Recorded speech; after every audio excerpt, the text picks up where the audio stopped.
everyone and welcome back to my channel. I am Noor and I hope everyone is doing fine and well today. It is already December and oh my god, time flies so fast. It's crazy. Last I know 2015 started and then next thing I know it's December and it's going to end and I just wonder like what happened? Life happened. That's what happened. Life. I have a December TBR for you guys. Here's the thing. I am quite a mood reader, so I read books whenever I like it, however I like it. Having a TBR is just really difficult for me because then I have to commit to it and be more disciplined in committing to the TBR. I had a hard time keeping up with TBRs and TBR lists. But needless to say, I need to have more discipline in my life in terms of reading books. So these are the books that I will be reading in December.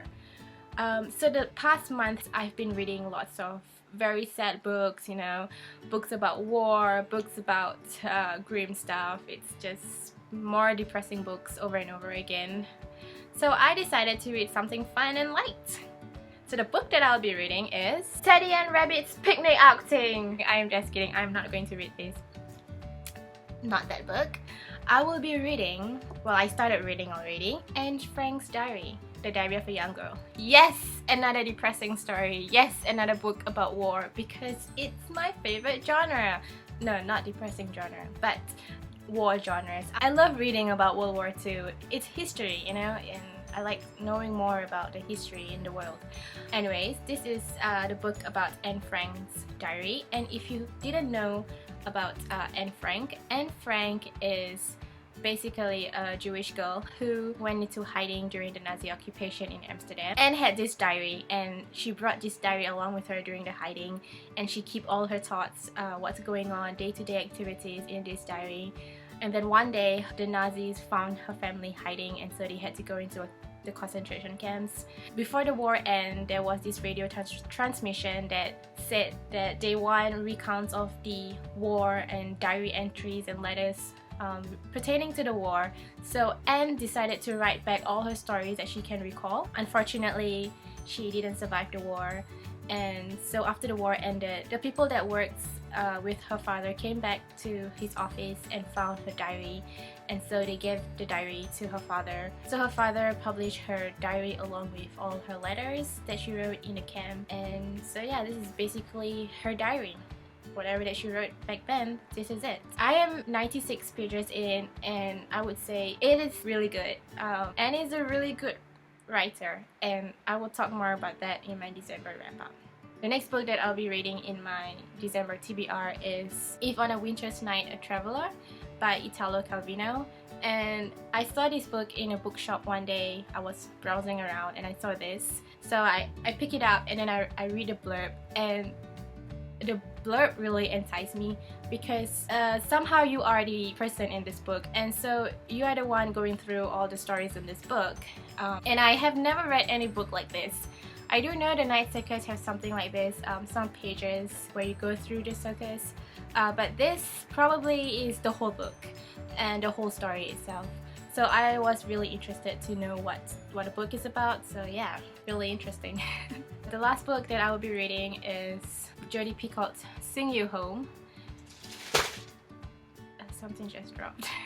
This is a very old book. I read this halfway in 2012. That was 3 years ago, and for some reason I just put it aside in my bookshelf and I just never pick it up. I was given this book by my mother and she just bought this. I'm like, oh cool, Jodi Picoult. And there was one point of time I had this huge Jodi Picoult binge. I read the pack and then I started reading all of her other books, and then I got hooked, and my mother thought that I loved this book, so she picked it up for me. It's basically about this girl named Zoe and her husband Max, and they divorced because they couldn't get a baby. And so Max went into sort of like a depression and Zoe became a music therapist, and she met this girl named Vanessa in the hospital that she's working for, and Vanessa is a guidance counselor. And so Vanessa became friends with Zoe, and eventually after becoming friends, after building this friendship, they sort of bloom into a romantic relationship. So yes, there is LGBT topics in this book. When Max got better, he decided to find Zoe. So then Zoe wanted to have a baby, and so she remembered that they have frozen embryos. So she wanted to take that frozen embryos and have a baby and start a family with Vanessa. But Max wasn't so keen on that. Really excited to be reading this. Yes, it took me 3 years to finally pick this up. I have no idea why, but that's just me. Like I said, I'm a mood reader, so sometimes I don't like the book, or maybe at a point of time I was bored, or maybe I have another book that I want to read which is more interesting. I put this down, I read all the other books that I have. 3 years later, I pick this up. Very typical of me, yes. What's interesting about this book is that every chapter also have a song composed for this book, and you can find it in her website. But I'm not going to be reading and listening to music because I'm quite a slow reader, so I won't be doing that. But needless to say, it's quite an interesting concept. So that is all that I will be reading in the month of December. Not a lot of books because I have commitment issues. Yeah, if you guys have read any of these books, do tell me how it's like, and do tell me, share with me what are the books that you'll be reading in December. So yes, have a great December, have a great holiday, and for those who are celebrating Christmas, have a great Christmas. Also, thumbs up for this video if you like this video. Do subscribe to my channel if you want to see book related contents. Other than that, I'll see you guys in my next video. Chill out!